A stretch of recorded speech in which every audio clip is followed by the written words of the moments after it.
Olá pessoal, estamos de volta novamente com o tema manutenção condicionada à inspeção.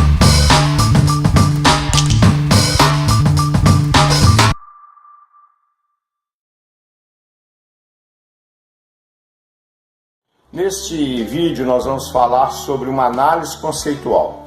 Basicamente, por que as falhas e as interrupções acontecem? O que está por trás desses eventos? E a manutenção existe porque existe a falha e a interrupção, tá certo?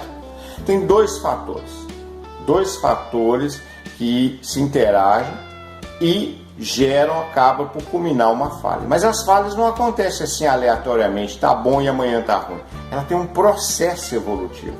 Só que às vezes nós não percebemos esse processo, no contexto da inspeção principalmente, porque nós sempre imaginamos 0 ou 1, tá bom, tá ruim. Mas entre o tá bom e tá ruim, tem um processo. E é aí onde entra esses dois fatores.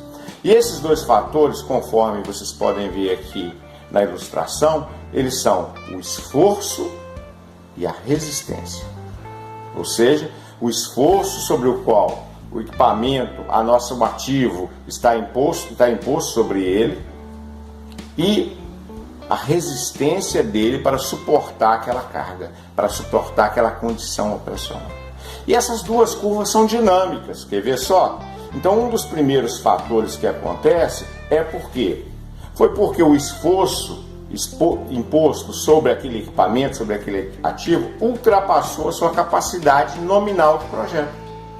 Esse é o primeiro fator. Então vocês veem, por exemplo, na ilustração ao fundo, uma USV. Ela atolou. Ah, mas é USV, ela não é para andar no barro? É, mas tem um limite intrínseco.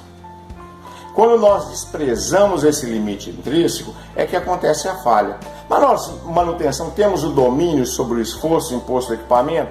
Não. Infelizmente não. E ele acontece de uma série de formas. Por exemplo, uma nova geração de operadores que está lá, colocando um esforço adicional no equipamento. Eles estão aprendendo a operar. Daqui a pouco, daqui a 1 ano, 2 anos, está excelente. Mas por enquanto o equipamento é que vai pagar essa conta. Então não temos o domínio sobre isso.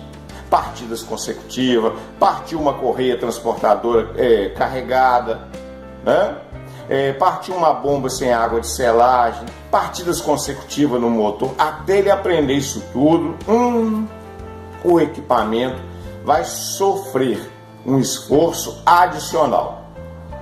Ok? Esse é o primeiro fator. E o segundo? O segundo já está relacionado. E sobre esse primeiro nós não temos domínio. Esquece que não tem lá, vamos conscientizar. Bom, mas vai demorar muito. Isso não acontece de um dia para o outro. É uma formação de geração, é assim mesmo. Quando você estava aprendendo a dirigir carro, não foi? Quantas vezes você arranhou a marcha para tchan? E é isso que acontece. Então nós não temos domínio. Temos que entender. Aí sobre o segundo, será que temos? O segundo é a resistência. Observa que a curva da resistência correu para a esquerda. Ou seja, a resistência caiu. Mas esse nós temos domínio. E o que faz a resistência cair? O excesso ou a falta de manutenção.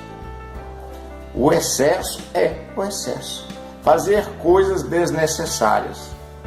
Manutenção preventiva geral. É a hora que mais acontece problema após essas manutenções. Porque a manutenção, ela tem que ser planejada em cima de onde de fato há necessidade. Você tem um problema qualquer, sentiu uma dorzinha, foi no médico e ele viu que é uma vesícula, problema de vesícula, mas tem que fazer a operação. Você permitiria que o médico abrisse e aí já olhasse o fígado, o baço, o rim, não, aproveitar, já está aberto e olhar tudo? É isso que acontece com a manutenção preventiva. Erra pelo excesso, aí está o problema. Então a resistência cai pelo excesso de manutenção ou pela deficiência, pela falta. O plano de lubrificação não foi feito porque o lubrificador saiu de férias. Excelente, então vamos explicar isso para o equipamento, Não tem jeito, essa está na nossa mão. Mas mesmo assim, nós, apesar de estar na nossa mão, nas gerências da manutenção, nas engenharias, no PCM, na execução, nós não temos pleno domínio. Porque tem uma inércia, até nós sabermos isso, é um KPI lá no final do mês, no final da semana, que já é uma gestão reativa. Bom, então o que nós vamos fazer? Muita oração fervorosa, né? Porque não tem jeito de trabalhar sobre os dois fatores. Aí é que vem a diferença. Aí é que entra a manutenção condicionada da inspeção. Por quê? Olha esse slide. A inspeção, ela não tem a proposta de simplesmente ok, não ok, está quente, está frio, está vibrando, não está vibrando. Não é uma inspeção para detectar pura e simplesmente anomalias que vão gerar nota e ordem para o backlog.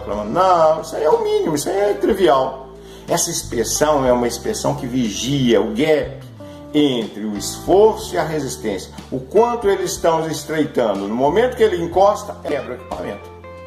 Então essa é uma inspeção inteligente, por isso que é uma manutenção condicionada à inspeção. Não é aquela inspeçãozinha que eu vou dar uma corridinha lá para pegar probleminha para colocar na grade. Não é isso não. É uma inspeção inteligente, que vigia o gap. Olha, o intervalo está mudando. Vamos transformar isso num conceito prático, um ponto de medição. Eu cheguei e fiz a medição correta no mancal, temperatura, por exemplo, medi e vi que essa temperatura não atingiu o limite de controle, porque o limite de controle é os próprios sistemas fáceis. Atingiu 85 graus, vai dar o alarme e pronto, vai abrir a nota. Isso aí é chover no molhado, isso é bobeira, isso aí já é convencional. Agora a grande diferença é o quê? Poxa, estava na semana passada em 72, agora está em 78 graus. Esse é um problema onde o gap mudou. Pode ser que não foi feita a lubrificação ou foi feita uma lubrificação indevida em excesso. Uma série de fatores estão por trás.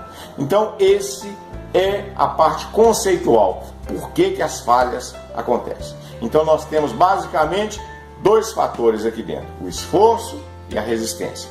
Entre eles, nós temos o que? O nosso protagonista, o inspetor, a inspeção em si, que vai vigiar o gap entre esses dois fatores. Por hora é só, espero que tenha atendido a expectativa de vocês e na próxima semana seguiremos falando mais sobre esse tema, manutenção condicionada à inspeção. Muito obrigado e até lá.